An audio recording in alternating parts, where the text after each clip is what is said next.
Hello, hello, hello, and welcome to another episode of Misfit Toys Comedy.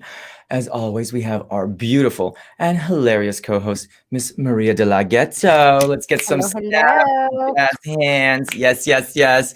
And we have a double feature. You are very lucky because we have two amazing, talented comedians. We have Miss Suwon Weaver and Miss Nicole Denise. Hello, ladies. Woo! Yes. So excited, so excited. As always, we love to start with breakfast and BITCH. What is bizarre, ironic, terrifying, crazy, and hard about life, and what'd you have for breakfast? So Suwon, take it away. Tell us. Okay, so breakfast this morning. I make breakfast for my mom because I live here with my mom, and that's not because I want to, just FYI. I have to, so fine. So I make her a whole fancy oatmeal, like steel cut oats and blueberries and yogurt and almonds and walnuts and honey. And it's all pretty, like a little display.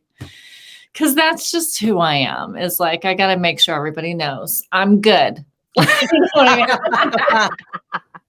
Universe, everybody who's watching all over the world, let's send some Suwon. You are good enough. You are good enough. Yes, you are a good daughter. You are a good woman. You are a good citizen. Yes, yes, yes. Thank you. Exactly. Oh, and then struggle. Yeah. We just got to be in there. So I don't know. Yeah, I don't know. Do I still keep going or does Nicole go? Yes. No, tell us. Yes. Okay, let's just get into a quick bitch about Marjorie Taylor Greene because, oh God, it's just too much. Like, why are they so crazy? Why are they so like nasty and mean? And like, why do they need to do that? I'm sorry, like these special Q people. And why are they taking Q from us? Right? So for those that don't know, break it down. We've got people all over that might not know. So break it down for us. She is in Congress. She's a Republican. I don't even feel like she's a Republican because she's one of those QAnon people that now she's taking it back because now she's saying, oh, I believe that in the past. Oh, she came out with some statement that said I was allowed to believe in these conspiracy theories, but I blame the media. And so she's not even apologizing. I mean, she was saying Nancy Pelosi should be executed. She said Barack Obama was a Muslim. She's harassed David Hogg from the Parkland shooting. I mean, he's a kid. Well, he's like 20 now, but still, even so, he's like young. Like, what is she doing? What are these people doing? It's not cute, like it's the whole Capitol insurrection. I mean, that was hideous. So, I mean, to me, that's terrifying because they're out there. Like, there's a lot of them out there, you guys, not just like more than you think. Ugh. Yeah, for sure. Nicole, breakfast. I had a quick question. No, about the Q thing. I'm so sorry. Yes, please.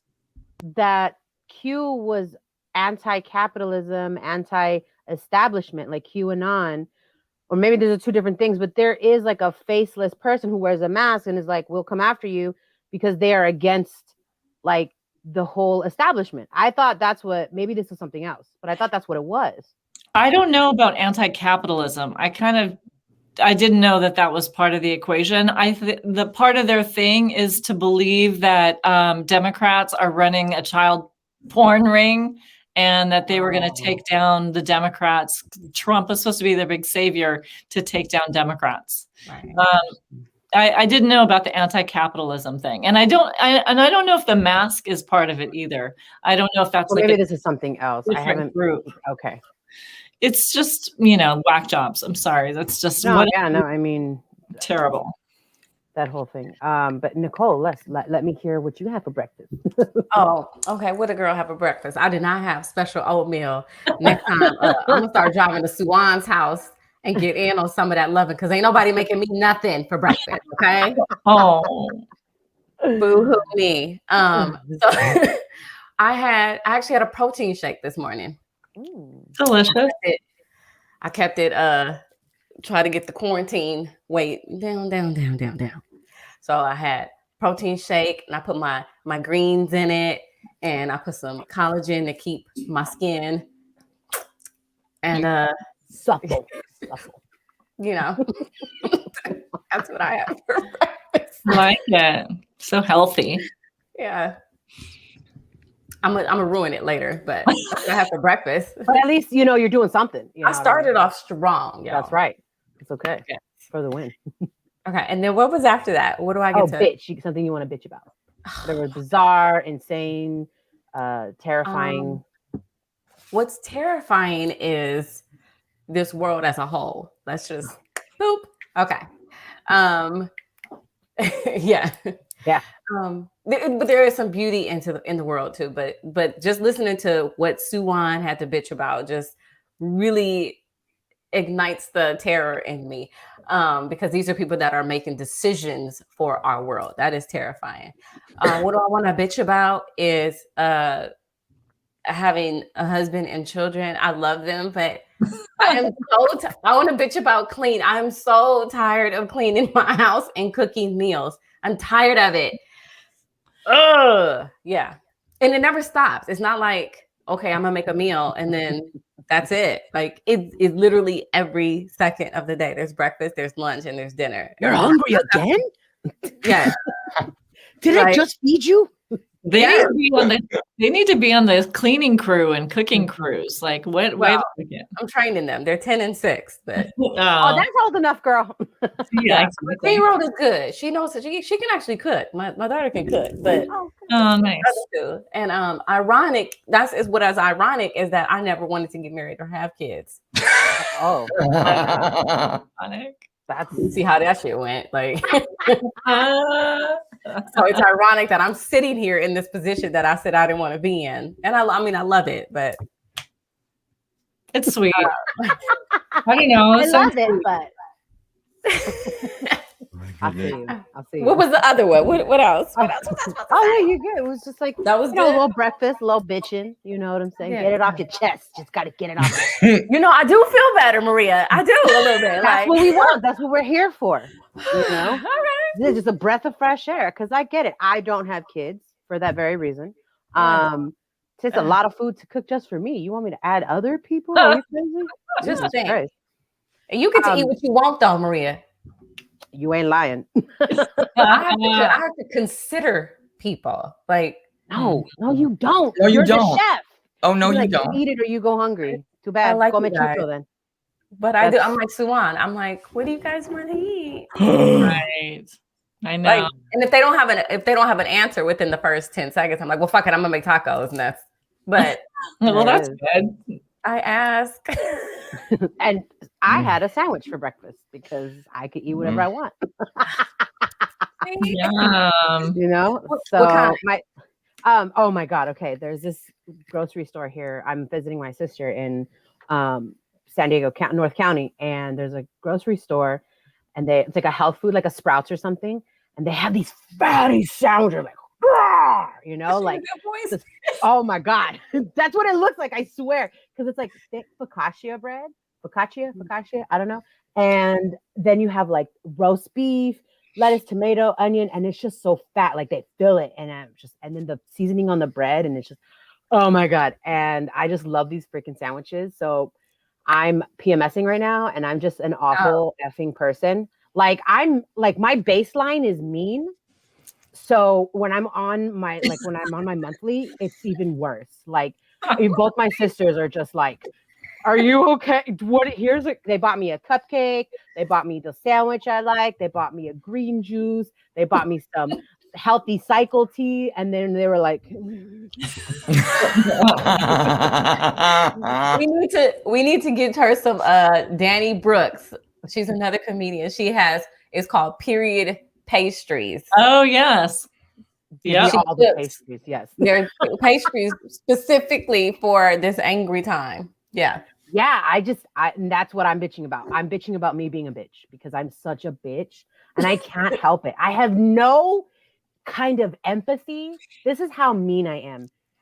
My sister was watching, was it Junior Chef? What are they called? With Gordon Ramsay, right? The little kids, right? And these kids were like talking about their little life story. And every time one of them said something, I had to clap back and I was like, shut the hell. I was like, man, F you and you're stupid. Like every kid was like, I'm not like every other kid. I'm like, no, you're an idiot too. Like you're just all stupid. One kid was like, I made Japanese fluffy pancakes. I'm like, culture vulture. Your little white parents take you to Japan to learn. I was so mean. And my sister was like, Maria, can you go to the other room? And I was like, these kids, I'm out. Like, so there's my breakfast and bitch. Super bitch. And I am not apologetic in whatsoever. Our baseline is bitch. I like it. Yep. I never even heard that before. I didn't know. There you go. That's it. We're gonna get that shirt made. My baseline is bitch. Yeah. I might just. I'll send Do everyone.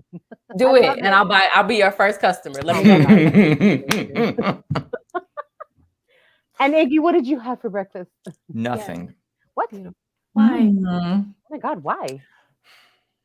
I did what I know I'm not supposed to do. I ate tacos from a random taco cart in Mexico.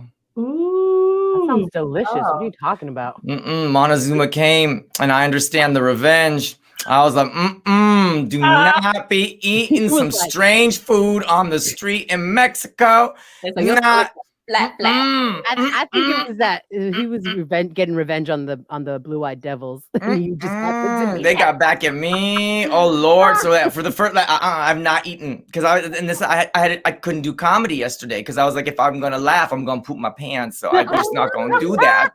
So I had to take a day off of comedy because I was like, I'm gonna sit here on my phone all day today. So I'm good now. I'm drinking my tea. I'm chilling. But before I bitch, I want to say big shout out to Denise, to John Hassel, Ray. We love you from Wales. What's up? What's up? To Tassi, what's going on? We love you. Everybody's tuning in. I want to be at TCH about Nicole.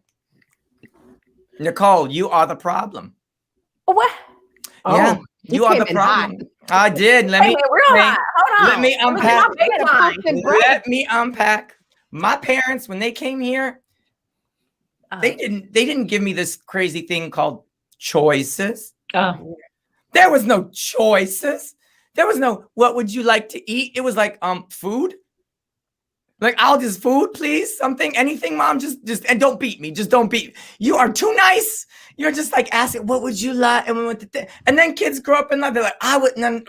You're 3 years old. You run in the house. No, you're gonna eat what my mom literally said. You eat what I shove in your face. And I'm like, but ma, I love how parents are like, what do you want to wear?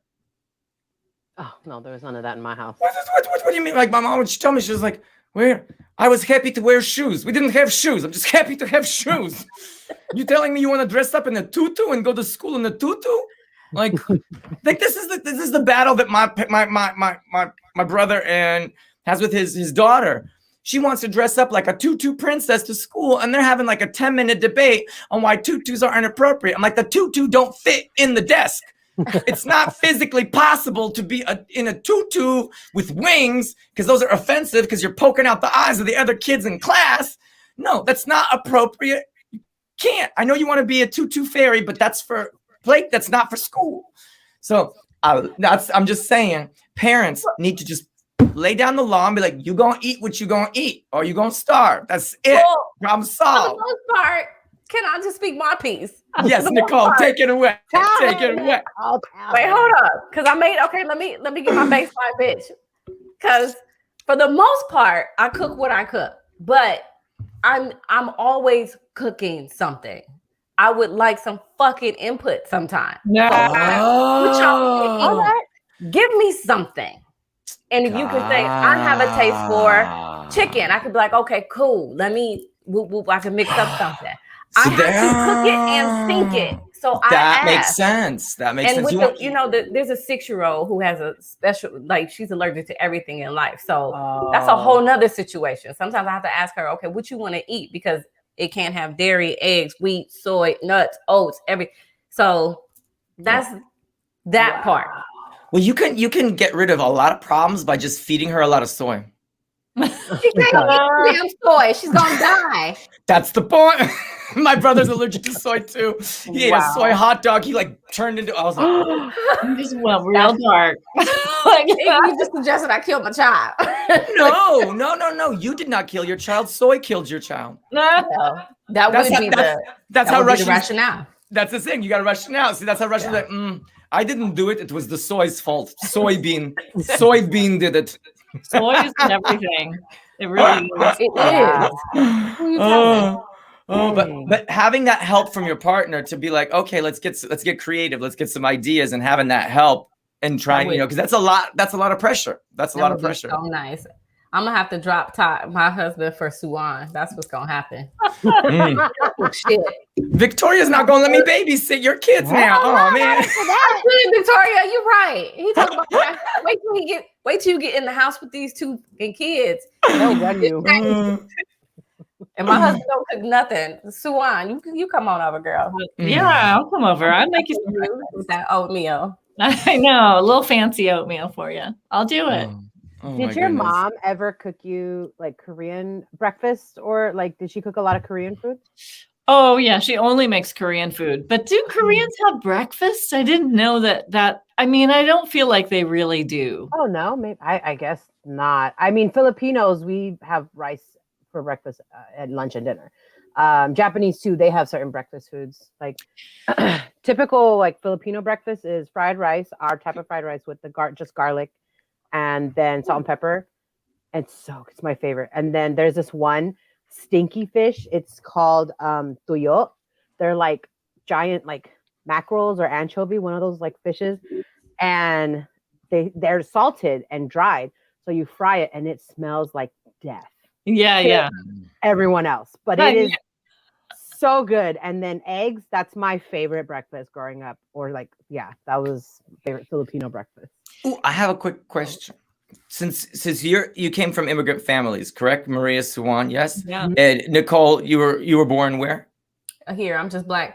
I mean, they brought my ancestors over a long time ago. I don't know. I don't. So question. This is I've never just spurred this thing. Maria was telling me all this food.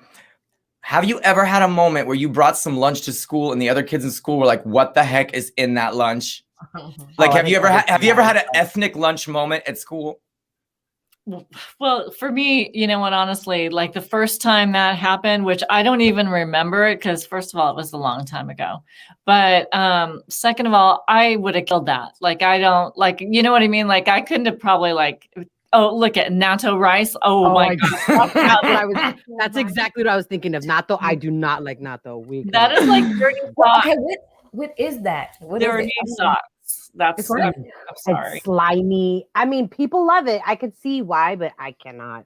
It's very pungent, and it's like it's like a bean, and then when you eat it, it's like either gonna love it or hate it, and it's I feel like that's the Marmite of Asians, right?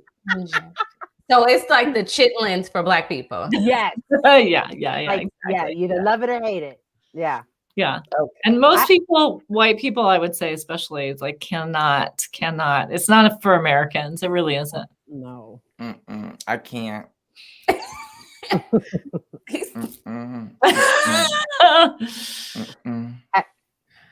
never tried. You got weird shit too. Like Russians have their... I know. That's what's so hard for me is because I grew up in America. And so I was used to food comes in a box. I didn't know. Oh, your mom didn't make traditional food? She did, but for the most part, like for instance, like I didn't know that shrimp had heads. Oh, wow. And like feet. Like it wasn't until I was in France and then like the whole thing was there and I was like, what is that? I'm like, I remember like the only shrimp I saw were like Long John Silvers. They came like breaded with a little tail for some. I didn't know that you had to like tear off the head and the thing. Like there was a whole situation. I was like, I'm vegan now. Like I was just not trying to like. But yeah, some of the Russian stuff is a little crazy. Like there's definitely like the fish pops, the fish jello, the холодец. It's like jello, but you know how jello has fruit in it? The Russians do it and they put like fish and meat in it. So like all the other kids, they have these cute jello cups with like fruit. And mine like has like herring in it. Like, oh my God. Like, you can't swap your Jell-O herring with some kid in school for their like cherry lime. Like, no one wanted to trade anything with me. Intense. Oh, Iggy. I got lucky. My dad would, I had school lunch, so I didn't have to worry about I wanted to bring my own lunch, but never did. But when we went to field trips, so we had to bring our lunches then, my dad would make my lunch, and he's full on American stoner, like typical American kid. He was like the kids from Dazed and Confused. And my mom's the immigrant, which so I don't even know how that happened. I get that same thing, half. Oh yeah. So when he would make my lunches, he packed me like 2 fatty sandwiches. Sandwiches are like my favorite food. I just need to throw that out. We got it. We got that. I didn't even I found a thing from kindergarten that said sandwiches were my favorite food. So true. Anyway, he would pack sandwiches. He would put like juice boxes, some chips, like typical American lunch, and then even a candy bar. And I was like, dang, why can't he make my lunch every day? So I got lucky in that department. Yeah, I think I right away insisted on like real basic sandwiches. I was like, this is what it has to be. Like, I think that was, insisted. Okay, Iggy, you gonna get on Suwon? Because I didn't. you got on me for giving my child options. Suwon's over there telling her mama what she gonna do. I was that way too. I'm still that way. I was a spoiled kid. I was like, I don't know. Asian daughters is a different type of like we're obedient, but when we want what we want, we're like, no, I want this in my sandwich. Especially American Asians, I feel like. Oh yeah, I was not obedient. I was a full-on pain in the ass all the time. I mean, no, there's nothing obedient about this. I'm only dutiful now because I'm old, but like, no. Barely thing. Real quick, Ray mentioned the English breakfast. I love the English breakfast. We got bacon, we got sausage, fried eggs, baked bean. I got to read this one because some people on the Spotify, they can't see the fried bread, fried black, slathered in tomato ketchup and washed down with the mug of tea. Strong, it's orange and like, wow. What's fried black pudding though? Is that like a blood pudding or something? Yeah. It is? Okay. I would probably skip out on that, but the rest of it is delicious. I mean, you started off strong, Ray. You have me. I love the beginning. Some cream in there. Not very baking the eggs. I was like, all right. You lost me a little bit, but that's okay. Yeah. Oh my goodness. So Suwon, when you went into comedy, we're all comedians here. When you went into comedy, was your family supportive? Could you tell us about how you got into your comedy? What was the beginning of your comedy journey? Well, what's funny is I do a lot of things based on spiritual advisors. This is no joke. So, I did a lot of spiritual work and I was going to healers, like not astrologers even. I mean, like real, like healing, walk on hot coals, journeying, retreats. I was doing this a lot. And so this one healer I worked with was like, you need to take comedy. You need to go into comedy classes and do this. And I was like, But he's like, just do it to bring out more emotion. If he would have said, go do this for like a real life thing, I would have been like, no, because I was very shy and with like kind of too internal. Yeah, I know. It's hard to believe. Right.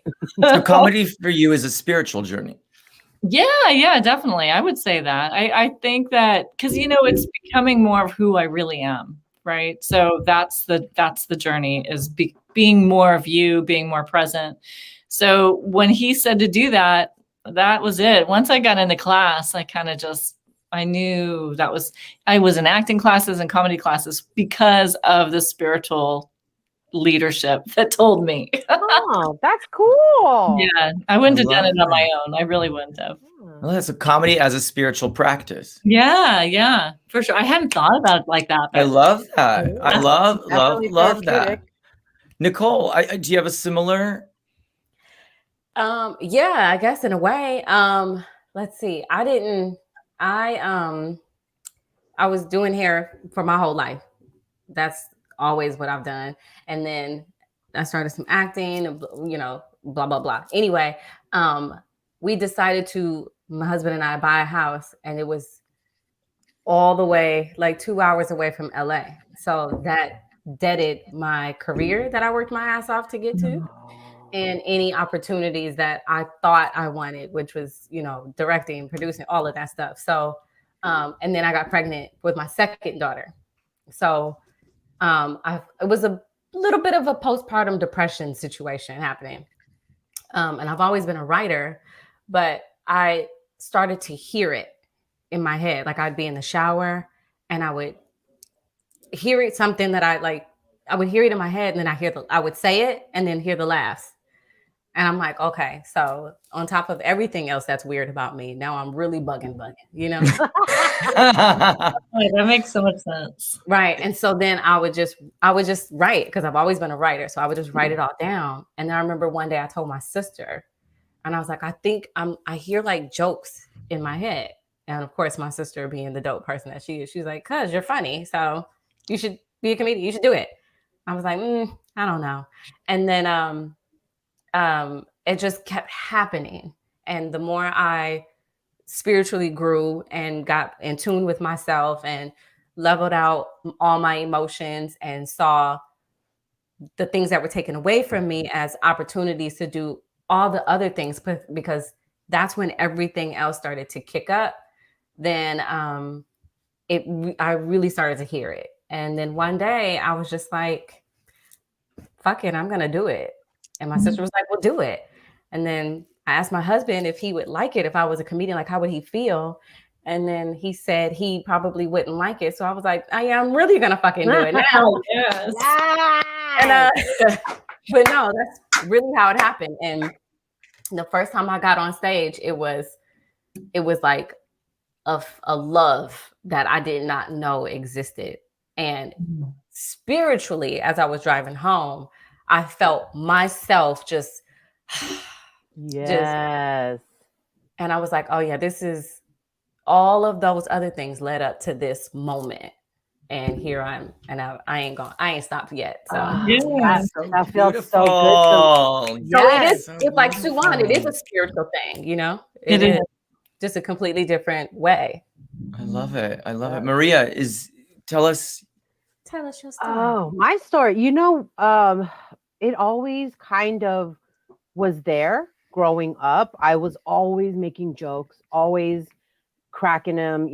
I was always goofy, making my friends laugh, making friends, I was always an entertainer too. My mom loves to tell this story about how we would be, we're still in the Philippines, right? I was a few months old and we would go to the commissary, on the base. And she said that one time my aunt was holding me and she saw me like waving and doing all this, like smiling and just doing it up. And she's like, who is she looking at? And so they look and all these people are waving at me and all this stuff. And I'm like 3-4 months old. Like I've always wanted to be in the spotlight. And it just like grew and grew over the years. And when I got older, I wanted to be a model and I wanted to do acting. But my dad was always working and my mom was an immigrant who knew nothing about anything. She didn't have a car. She didn't know how to make these things happen.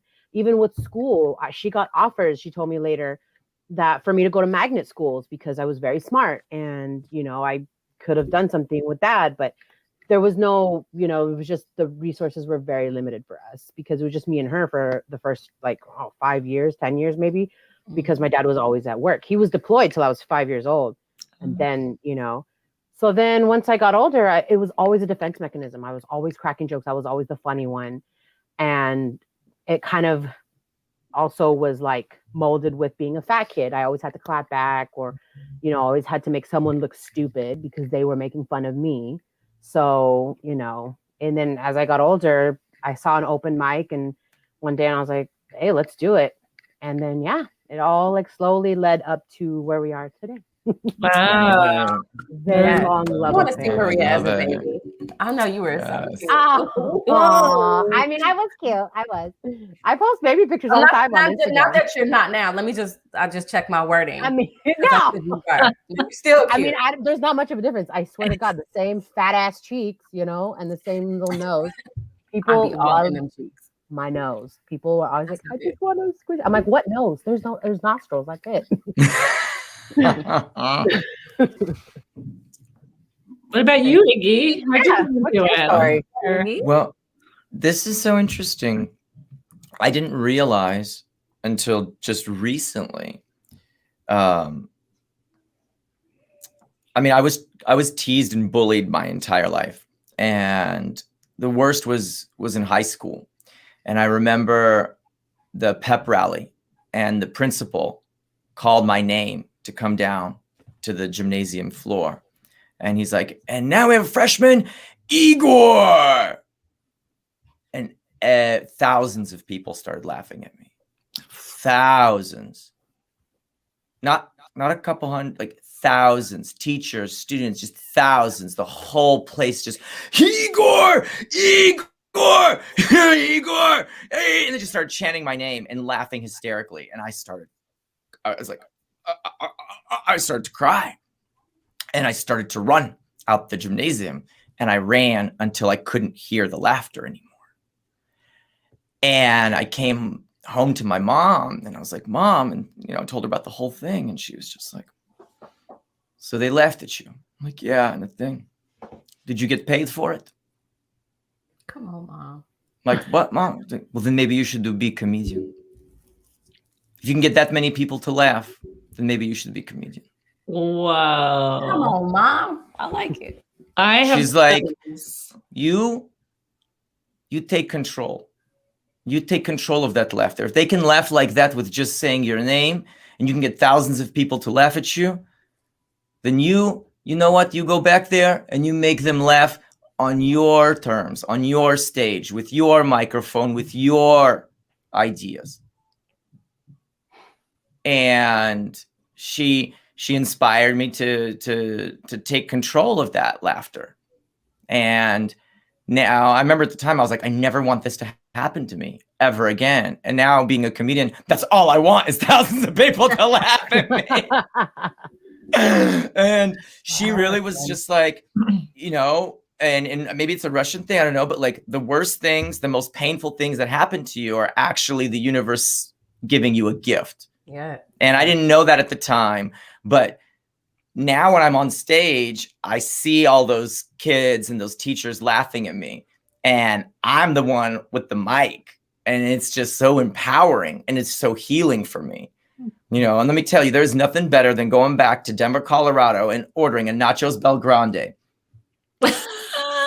Mm-hmm. No, because the manager is the ones who run all the little like nacho taco places. They're the kids that used to follow me during passing period, being like, Igor, and I'm like, yo, Jeff, I don't want sour cream on those Nachos Bel Grande. So Make it again, Jeff. Yeah, and I'm like, and you know what? Mad props for getting Employee of the Month. Mad props. You worked so hard, Jeff. You are so amazing. Wow. So for me, it has been. It wasn't at the beginning, but like now that I've really gotten like, wow, it's such a healing spirit. It is a spiritual practice, and I've been to therapy, but in all honesty, getting up on stage and turning those embarrassing, scary, shameful, painful moments into comedy gold, like that to me is like, wow. So for me right now, it's really like, I want to get out there and be like, hey, to all the kids out there that are getting bullied or made fun of or feeling less than, that's like, the best way is to, number one, say thank you. Number two, get successful, because there's nothing more delicious than ordering Nachos Bel Grande with no sour cream from your bullies. Like, that's like, yes, yes. So true shit. In regards to the comedy, what are some of your favorite moments? Or actually, let's say, what were some of your challenges? It's become like in the comedy world as you progressed and you achieved success in comedy. What were some of the challenges, hurdles that you have had to overcome? Because we have a lot of people tuning in that want to make it, that want to do what you're doing. And how? What were some of the things that you know? You want to go first?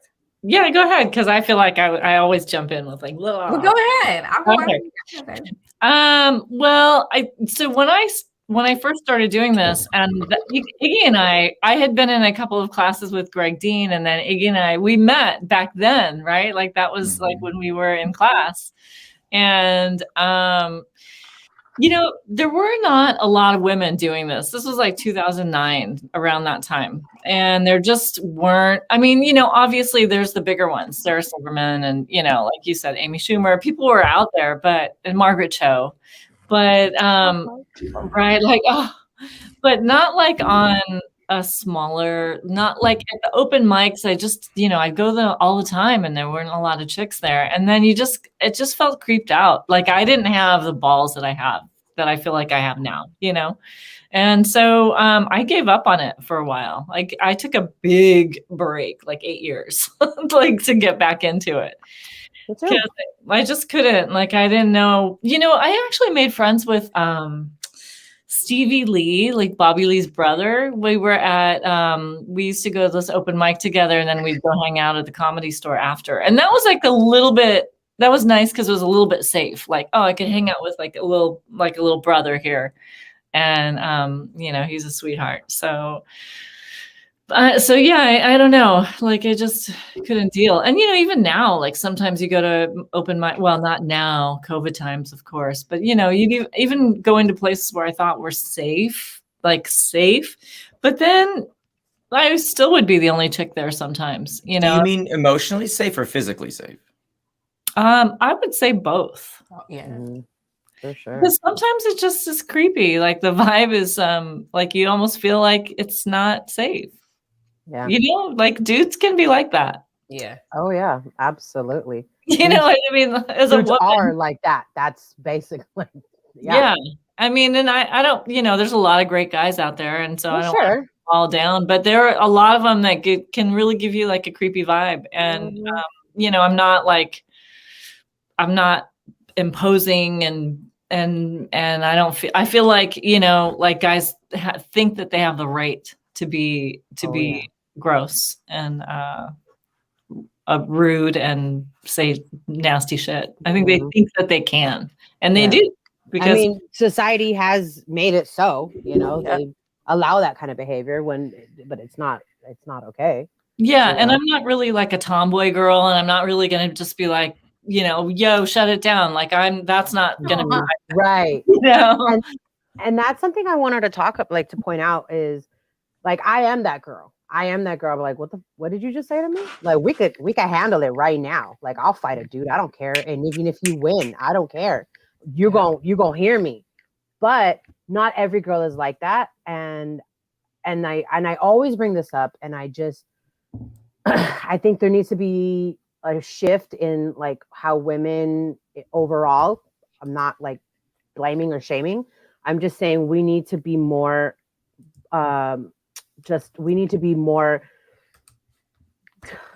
community based, like within each other. Like we need to have a sister bond versus competing, not even for comedy spots, not even for like stage time.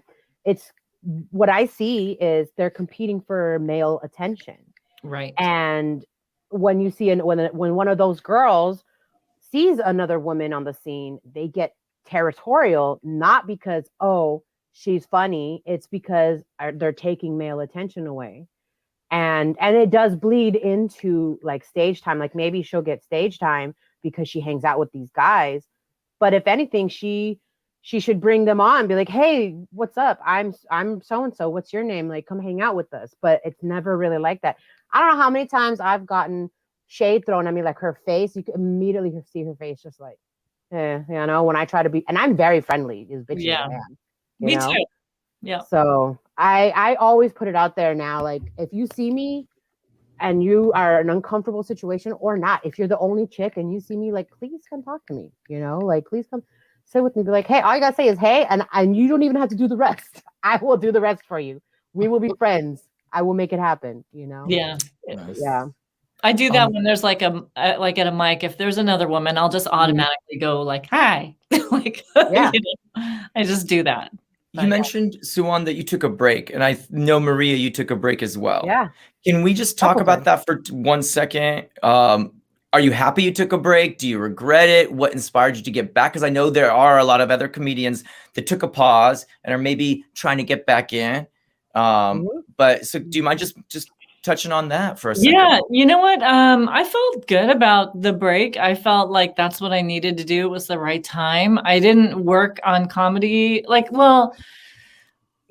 I did a couple of shows here and there. Like if someone would ask me like a little showcase or something, I always did it, but I didn't do any open mics during that time. And I felt fine about that.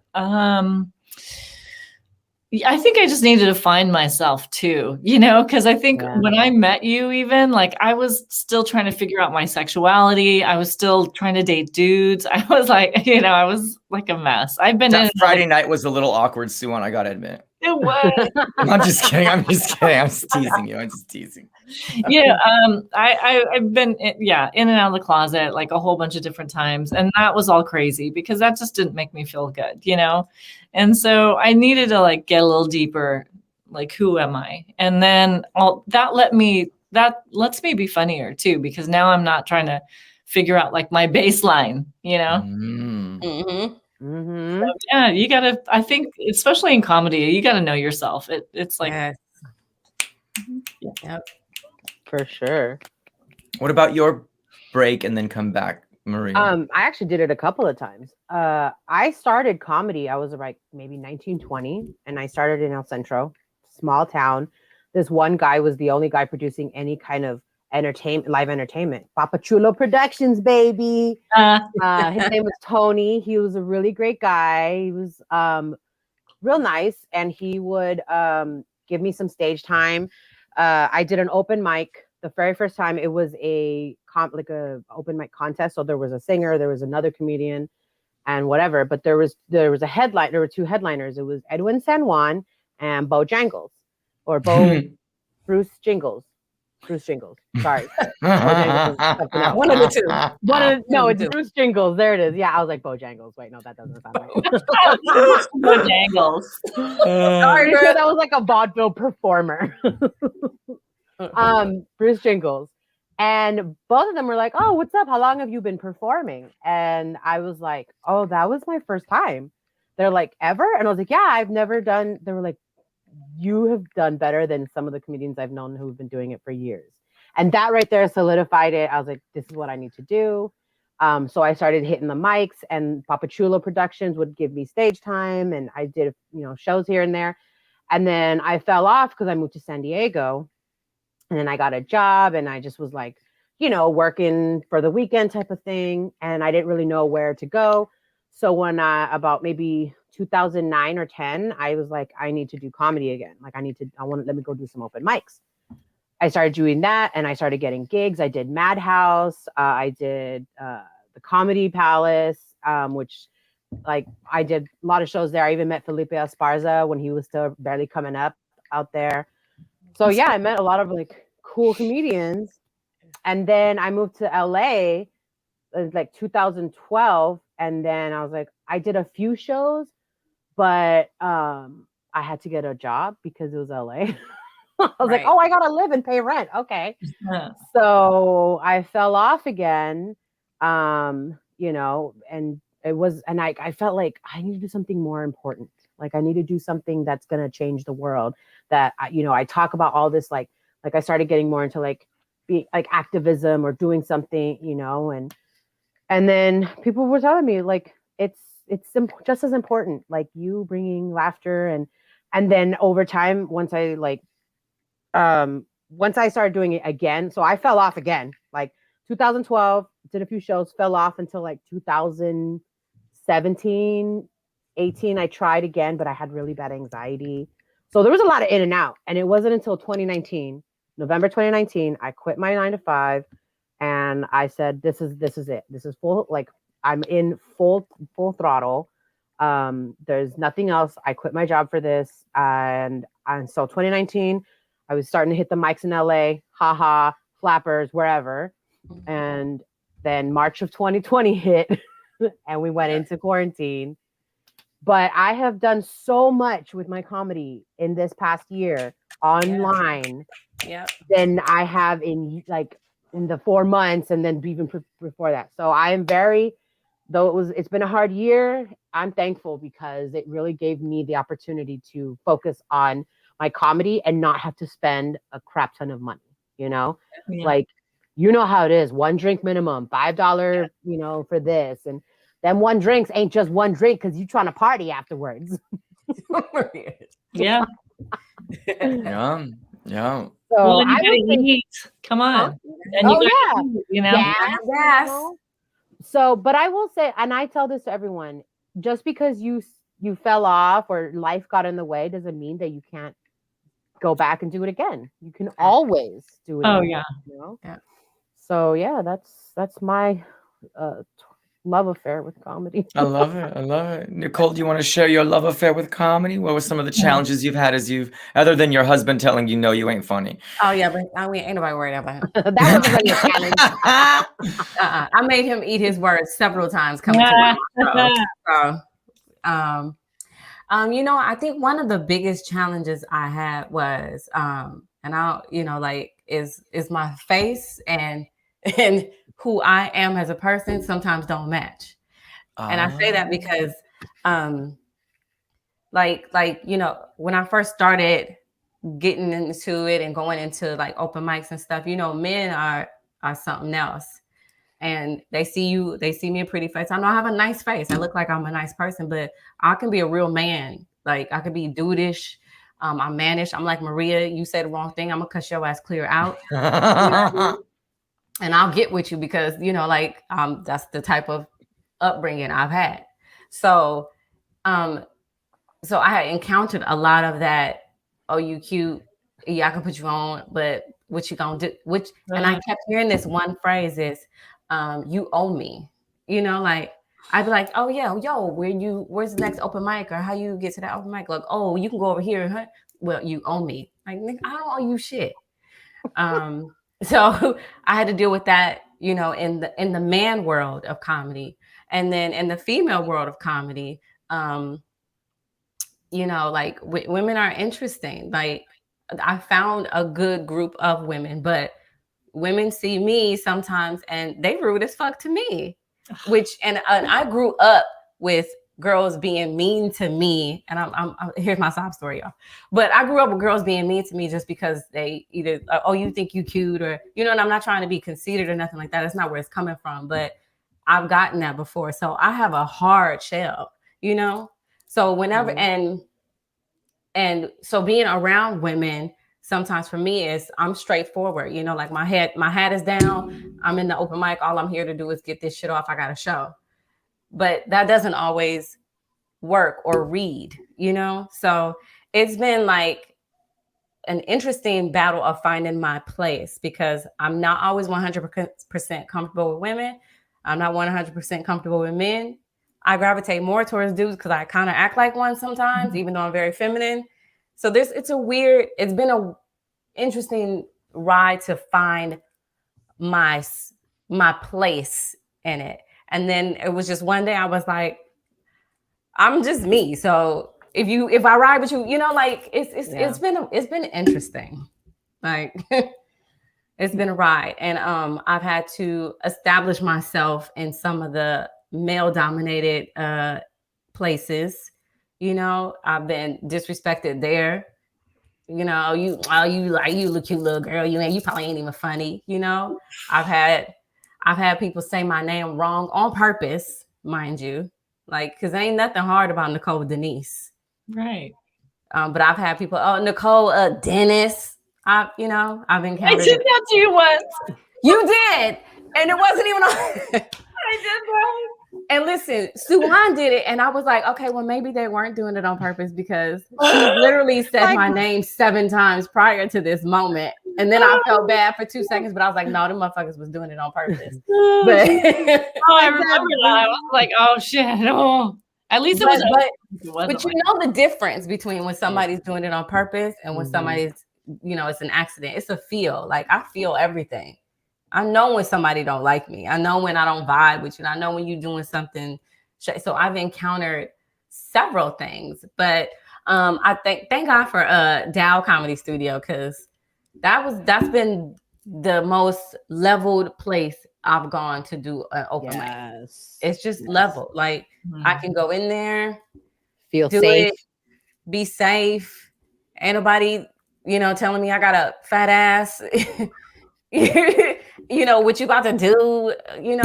Oh my God, the classic line. What you about to do? Like, I'm driving home. Okay. I don't have to eat. You gonna pay for it or what? And you could just kind of like do your thing there. So it's been interesting. That's my story. I love it. I feel that so hard, especially when you said your look doesn't match who you feel like you are on the inside. Because it's like my name's Maria De La Ghetto, but sometimes I look like I'm a chubby Asian Cabbage Patch anime character. You feel me? And sometimes I look like I'm because I'm half Filipino, half Mexican. So I look like, it depends on how I'm looking that day. I might look more Asian. I might look more Latina. Right now, I look like I'm Maui about to start singing. What can I say? That's one of my jokes, but that's real, right? Nobody knows what the hell. But I've had issues with my name because they're like, well, I don't really see you. You don't come off as ghetto, or you sound like someone told me that I sound like very college educated. I never went to college. So it's like these stereotypes and like perceptions and things. It's like it really can hinder and put you in awkward situations, especially like you said, like you don't feel comfortable with completely with men or women, and it runs the same. And like I'm not 100% comfortable per se with Latinos, the same way with Filipinos, depending on the situation, because I'm both and I'm not fully one or the other, and it's always just kind of awkward, So I'm very masculine and very feminine all at the time. And like you'll wear some high heels and throw down with somebody. I'll have on sweats, high heels, hoops. Yes, that's cute. That big deep energy, baby. We'll get in a heartbeat. Yeah, or I'll come in stunting with my red lip, my brim, and it just depends. I love it. But I love that we're not alone in this, and then it's and anybody who's watching sees that you don't have to be one thing. You can be multifaceted. You can be multidimensional. You can, like I'll put on my mom's fur coat and my pink lipper thing, and I will dance to Janet, and then I'll put on my hoodie and do the like we don't have to play just that one role. And I love that we are sharing those experiences. I know Suwon, you have this amazing comedy show at Flappers that supports women. I believe it's called Hot Medusa. Is that correct? It is. Yes. Thank you. So I'm dropping the link in the chat, but could you tell us a little bit about Hot Medusa? Sure. So you know what? I started that because Mary McKay and me and another woman, Annegret. Do you guys know her? Annegret Steiff. She used to be a comedian. She doesn't do comedy anymore. She focuses on acting now. Oh, actually, there's another woman too, Lynn Delmonte. So the four of us, we actually started it all together. And because we just wanted to have an alternative to like this bro scene. And we did an open mic and then we did a live show. And we said, let's just like do this with all women. There were a couple other all women shows that are out there, but we just felt like there wasn't too much going on in that way. So we wanted to support women, try to do a lot of women of color, especially because also that was something that we would notice. I noticed it, I just notice it. I notice shit, like, so if you're looking at a flyer and it's all white dudes or even all white people or what, you know what I mean? I just notice. Or one woman, and it's like, come on, really? This is the life that you live? It's not how I live, and I've never, I don't even understand. So to me, I'm like, we wanted to have it be mixed of color and queer, and just have it be like all like have women on who are funny and amazing. So that's what we started doing, and then COVID hit. We did it for. We've done well now I just do it by myself. So I'm all proud of myself. Yeah, that's good, Suwon. I love the fact that homogenized is disgusting for milk and for comedy. Right? Why? Yes, exactly. It's boring. And we need the layers. We need all the deliciousness. We need all that. Yeah. Like, including age in there. Including age too. Like, it doesn't have to be like all like young people, which I also saw a lot. So, I like having our show because I just feel like I try to have a lot of Black women as headliners. That is like, not every single month, but majority. And that's just what I prefer. And I feel like that just makes the world better. I love it. Great. Love it. It's a fun show. I had the honor of doing it. I got to be on it too. It's a great show. That's the first thing I said when they invited me on. I was like, I love that there's women of color in this show. Yeah. I love it. Yeah. We're almost out of time, but before we go, I would love to hear from all of you. What does success mean to you?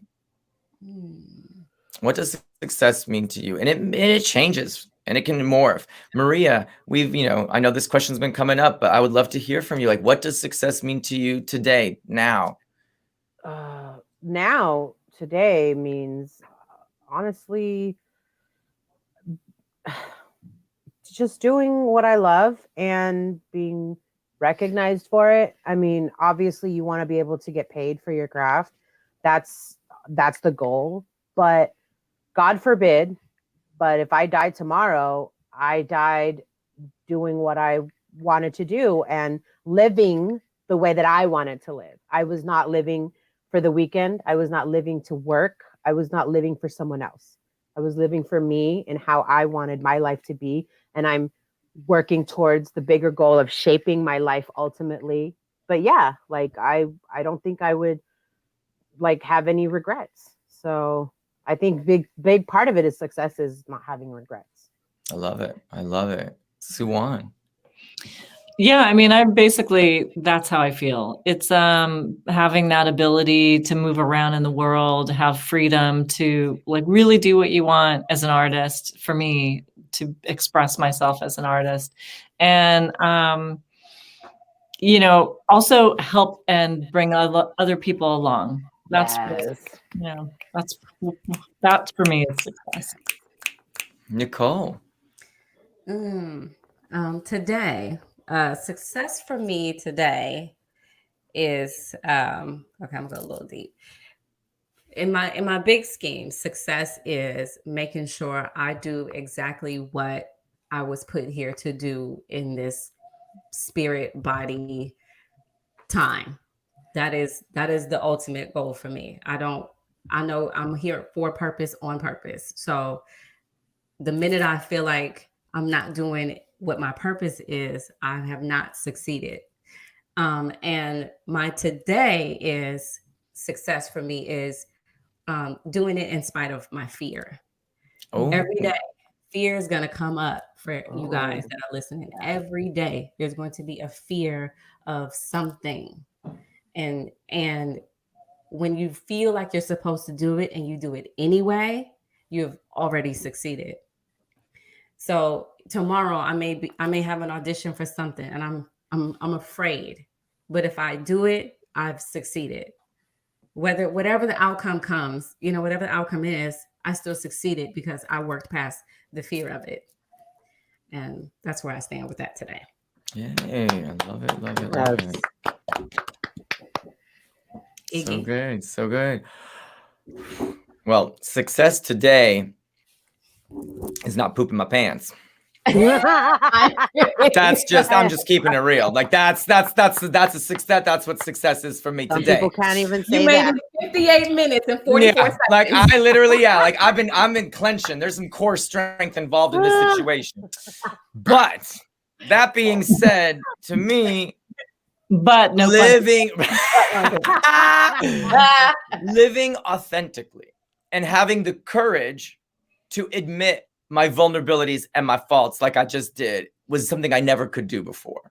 And so for me to be able to really be authentic and speak my truth and not be afraid and not have regrets and to pursue my creativity which is all of those things. So all of what you said really resonates with me. So, I mean, what an awesome hour of power, you amazing women. Thank you so much. You too. And shout out to all of our fans. Some snaps and some love. And we will see you next week. Sending y'all love and bye. Thank you. Thank you guys so much for having me. I love this. Thank you.